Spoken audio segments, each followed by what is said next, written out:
High! Normal ramen তো তোমরা অনেকেই হয়তো ট্রাই করেছো। কিন্তু এটা এইভাবে একবার ট্রাই করে দেখো।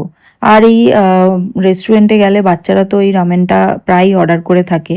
এটা বাড়িতে বানানো খুবই সোজা। তো কিছুই না, প্রথমে কিছুটা সসেজ ভাজা ভাজা করে নেবে, এরপর একটা ডিম ভাজা করে নেবে।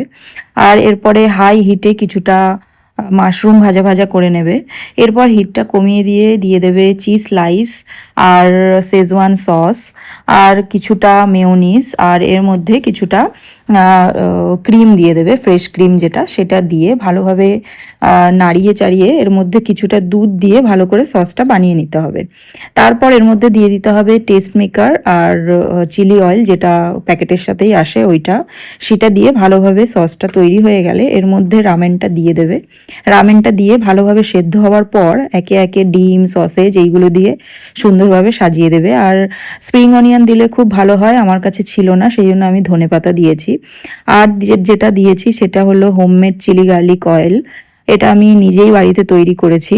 তো এইটা দিলে একদম টেস্টটা অন্যরকম হয়ে যায়। তো ওইটা দিয়ে ভালোভাবে সাজিয়ে এই তো আমাদের একদম খুব সহজেই তৈরি হয়ে গেল hot and spicy cheesy ramen.